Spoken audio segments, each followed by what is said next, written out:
What's going on, everybody? It's Dot Bets. We got our second edition of On the Dot as we dive into week 2 of the NFL. And as always, on every Sunday morning, there's so much optimism, so much hope. So let's dive in real quick. How we feeling today? Justin, it's time. Yeah, exactly. Yeah, trying to get a nice little big payday.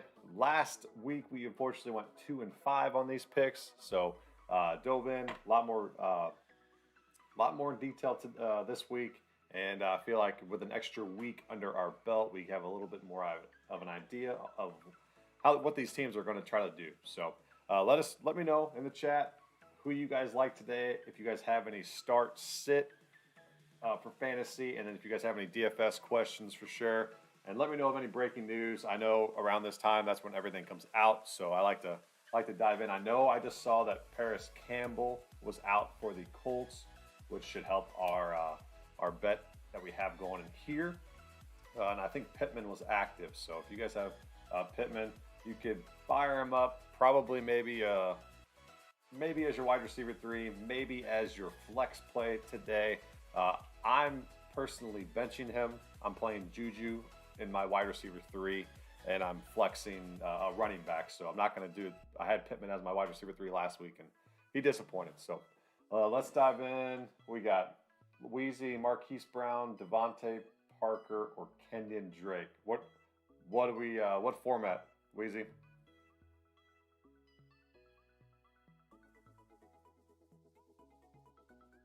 I'm guessing that's for a flex position.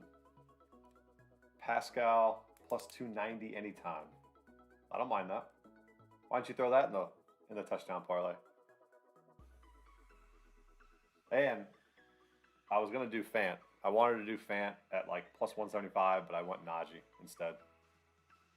So, all right, we'll dive in. Personal one, yes, yeah, I got a couple personal ones I'm doing too. So, first bet that we are on. Back to the Bills. All right, I know we teased them last week, but I absolutely love them in this spot today. I know they're traveling to Miami, but I think this line is just a little bit too low. First one. So Weezy says 0.5 half point PPR. Brown is questionable, so I'm probably going to stay away from him. I like Kenyon Drake. I have him in a lot of my DFS lineups. I think he's a great pivot because Connor and Drake are 4,900. So if you split between them, or you go Drake over Edmonds or whatnot. So I like Drake. Saw that game is the rainiest right now. What game? Oh, the Bills game you're talking about? That feeds into the Bills if that's the case. But no, Bills -3.5. I know we're not getting the greatest number here, but plus 100. Like I said, I talked about this on the stream with Azim. Overcorrection line with the Bills losing week 1, the Dolphins winning.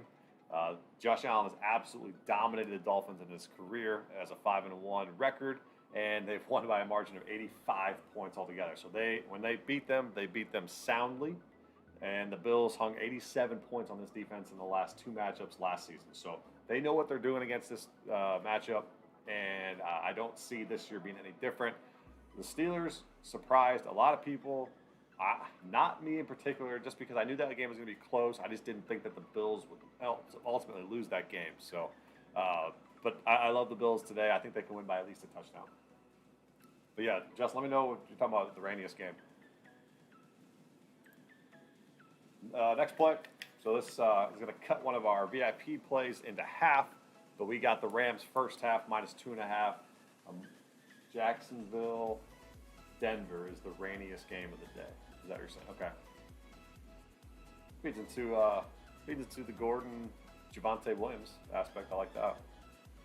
But no, Rams, great spot right here. Like I said, Paris Campbell's out, Xavier Rhodes is out, and this is a Wentz-led offense that's not 100%. Wentz is clearly not himself just yet. I do like the Colts long term. Early on in the season against these 2 big-time NFC West opponents, the Seahawks first week, and now the Rams here on week 2. Love the fact that we can get here at -2.5, maybe a field goal in the first half. So Wentz 0-7 against the spread as a home dog in his last 7 games. So he has not has not covered in a while here. And I said on stream that I don't think Wentz is fully healthy with the Zeme on Friday. So this is a good position here for the Rams. I think they can get a buttload of pressure. If you saw what the Seahawks were doing to this team, they were making dink and dunk passes to Hines and Taylor, and they were not able to get the ball vertical. They were going way too much horizontal. I think that they try to get Taylor going on the ground a little bit more, which is going to feed into the Rams defense and smother them once again. I could see these guys leading by at least 3 points over the course of the first half, and then winning by over maybe close to double digits if they can get everything going on offense. I don't think this Colts defense is going to be able to stop what the Rams are going to do today. So let me know what you guys are thinking. If you guys have any other questions, I got a couple other plays here. Another dog pick. I got my dog money line after this, but this is a great value play in the Titans plus 6.5. You can pay up for plus 7 if you want. Another position where it's an overreaction from week 1 with the Titans getting their ass kicked by the Cardinals, and then the Seahawks obviously dropping the Colts. So this is, and I know it's tough to go against the Seahawks at home, but the Seahawks play a lot of close games. So as you can see on the screen, the last 33 games played, 24-9, but have won 12 of those by 7 points. Actually, that should say less. Sorry, but I should say less. But so it has been very close games, and the road teams off double-digit losses are 20-3 against the spread since 2014. So love this position here on the Titans. You're getting, if you want to pay up for the plus 7, you definitely can. It might be juiced like to like minus 130 or something like that. But love the Titans here at plus 6.5. A bunch of value. And then the Bengals money line.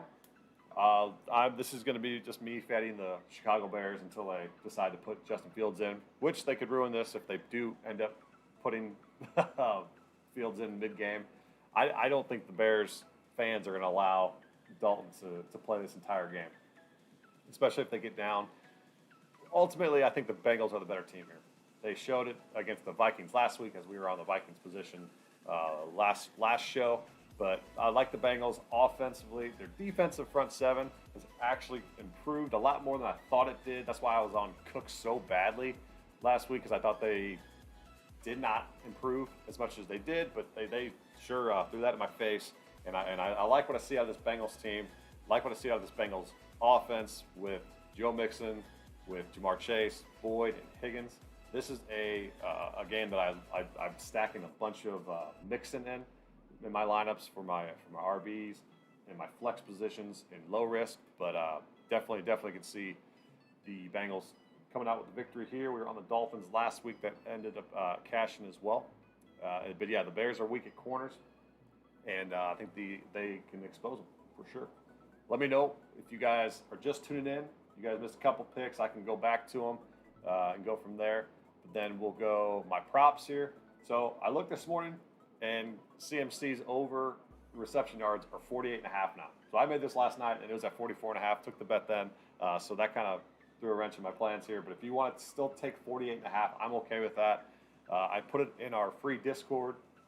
His prop percentages, I think he's hit this in like 4 of his last 6 or something like that. So I love CMC's line up till 50. I think you can take it to 49.5 or so. But yeah, I got it at 44.5 last night when I made this. And sure as shit, I looked this morning, it's 48.5. But I also like Dalvin Cook's receptions in that game. He's played a lot more in the passing game as of late. They do these screen plays for him a lot, and I can see 4 to 6 today for him. I have him a good amount in DFS. He's going to be a little bit lower owned because of his poor performance last week. Not even poor performance, but it's just more, you're not looking at the ceiling. But the top 3 guys are Kamara, CMC, and Cook. And I think a lot of more people are going to go Kamara and CMC. So I pivoted to my high play being Dalvin Cook. So like that here. Let me know if you guys have any other questions on props. I can pull up Fantasy Labs Prop Lab, and we can see what that's all about. And I'll briefly go back to some positions that maybe some people who just tuned in that we didn't see. So we were on the Bills. Then we're on Rams first half, Titans, and then the Bengals money line. So let me know if you guys needed to look back at those at all. And then here are the two props that we like. Justice Sermon's active. Here we go.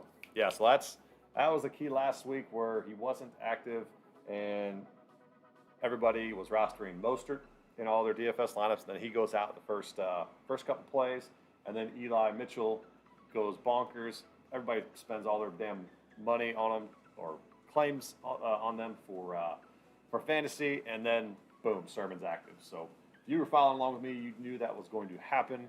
And Eli Mitchell is, I would say, he's still the one, but Sermon is definitely going to have a case this week. Ultimately, if I roster in DFS, I have a little bit of Eli Mitchell just in case that he does, but I'm not expecting much. I like Kenyon Drake and I like Chase Edmonds at 4,900. Then Eli Mitchell at plus. I think he's at 5,000. So those are those plays. If you guys need me to go back to them, let me know.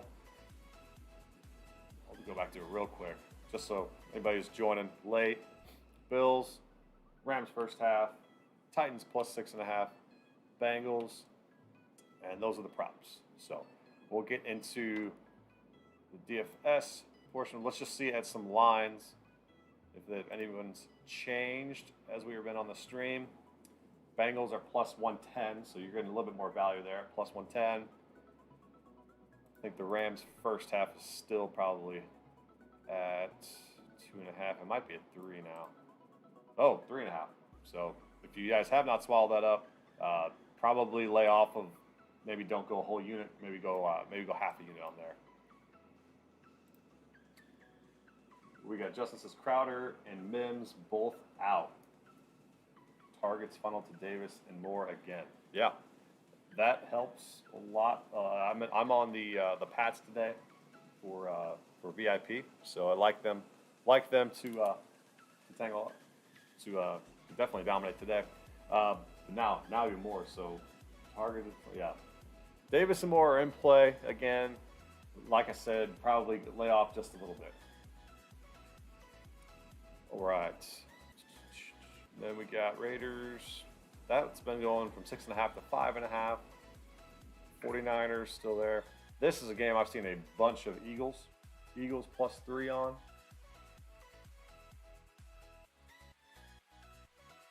And then Chiefs are going to 4. Titans at plus 6. That's good to see.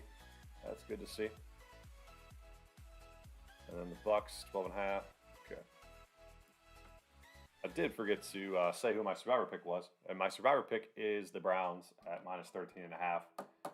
Do like them to obviously win and move on. It was one of those times in the survivor you're like, you got the Browns and you have the Packers and you have the Bucks as your survivor picks, with them being double digits. I wanted to take the Packers, but for whatever reason I landed on the Browns just to win and go. I wouldn't blame you if you took the Packers or the Bucks. I think the Falcons can make it a little bit closer than the Texans could, so that's why I didn't want to sweat out a Bucks win. But Justin said he went he went Green Bay. Yep, I like that. Those are pretty much the plays there. So let's see if we can find any news out. Chubb is active. That's good. Bradley Chubb. Lattimore's out. Crowder and Mims, like you said, was out. Pittman's in. Stevenson is out this week. That is interesting. Very interesting here. So all week long, people were saying Damian Harris was in the doghouse. So Harris is an intriguing DFS play now, because it's going to be Harris all game long and then White. So, or you got J.J. Taylor has jumped him. So so Taylor's going to be behind him.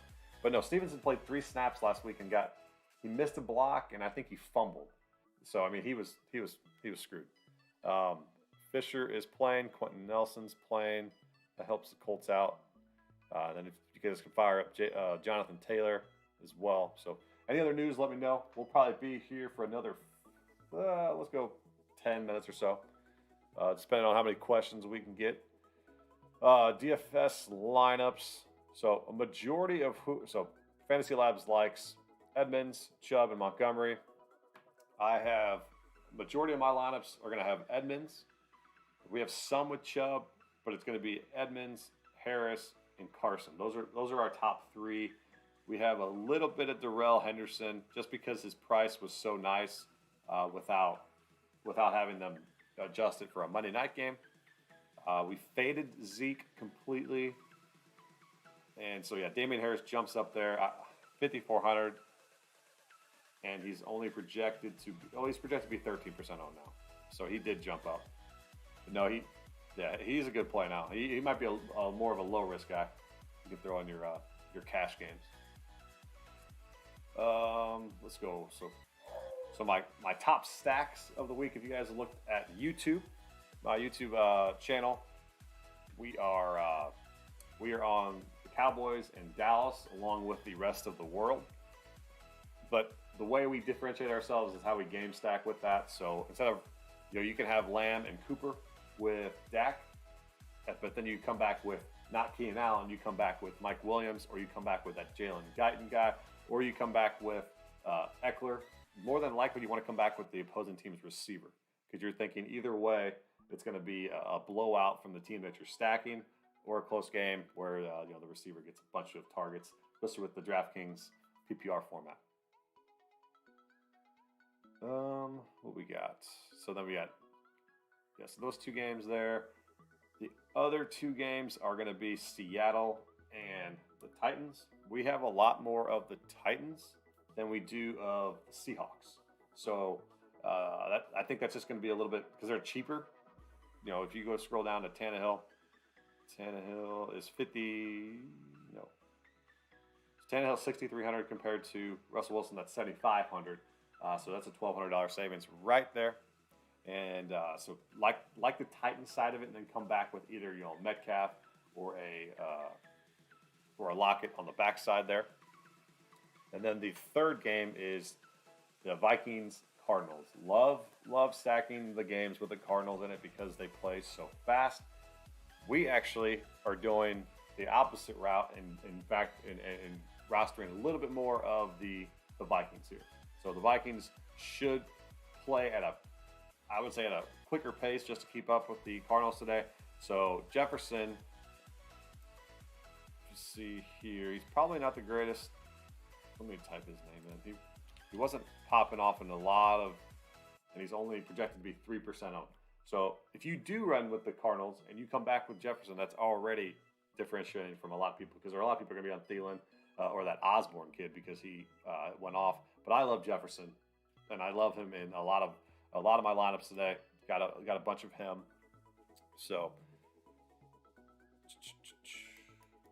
Justin, speaking of the Cardinals, let's go for the sweep. Hey, what have they won, like 7 in a row? That's it. That's incredible. Last night I was watching that game, and I'm like, all right, here we go. Cardinals down 2-0 and just fold. Boom. O'Neal hits that 2-run bomb in the bottom of the 8th. I'm always on a lag, so I got on my phone and I looked at it and I go, no fucking way did that happen. So that was incredible. So what are they, 2 games up now in the wild card? Gabriel Davis is active. That was another one that was a question mark. So helps the Bills' depth here. And if you guys are just tuning into the stream, let me know if you guys missed the picks. But I can go back to them real quick. But and let me know if you guys have any questions. I'm just talking about some DFS plays today. Currently, if you guys have any fantasy start-sit questions, let me know. Then if you guys are debating on who to play in DFS, let me know that as well. We'll probably be here for another 5 to 8 minutes or so, just depending on how many more questions we can get. But yeah, the Cardinals, Justin, absolutely on fire. They'll lose round 1, but that's fine. They can get in. So Fantasy Labs likes Peoples-Jones. I'm not a fan of him today. I'm off that Cleveland game completely unless you're playing some Chubb. Or you can play Hunt a little bit, but I'm not a game that I'm targeting. My tight ends that I love today. So Fant is going to be a very, very popular pick. So he's going to be 18% owned. So if you scroll over this way, you can see the percentage owned right behind my head. Then you got Higbee. Absolutely love Higbee today. Just play them in cash games. So the guy who should not be named is also 13% owned. I don't like Jared Cook. If you guys know or ask me a question about Jared Cook, I will probably not answer it. But my favorite here is Schultz, and then Komet down here. They had a bunch of target share, and then Gerald Everett. And my guy that I think is going to pop today, who you can get him very little owned, I would say, not double-digit owned, is George Kittle. George Kittle at 8.9 projected owned. You're going to pay up for him a little bit, but you're gonna pivot from the people that are going to go all in on Darren Waller. So a lot of people are going to roster Darren Waller. He's just so incredibly expensive. But I like the top two guys for cash games, but I like the Schultzes, the what do we call it? The Everetts and the Komets for high risk for sure. I think those guys can pop off. Jonnu Smith is in. So yeah, so let me know if there's any other breaking news on there, and some props if we want to look at. So Chris McCaffrey, his receiving yards. So if you watched this earlier stream, we were on 44.5. They have it at 41.9. I just think it's too much of a. I wouldn't say no-brainer, but damn, I mean, he's had a buttload of yards last week, and Darnold just going to keep relying on this kid. So I love CMC today to at least get 50 yards receiving. So I like him a lot. And then Dalvin Cook, we were on his receptions. So they're at 3.4. So right there, I think he can get to 4. That's heavily juiced. Now it's at minus, I think I'm at minus 30, minus 130. We got minus 145 currently at DraftKings. So let me know if you guys are debating any props. I can throw them in here and see what Fantasy Labs is on. These are their 10 ratings. So Coleman receiving yards.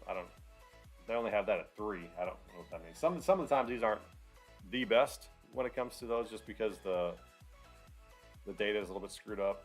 Kamara, they're saying go under on his rush attempts.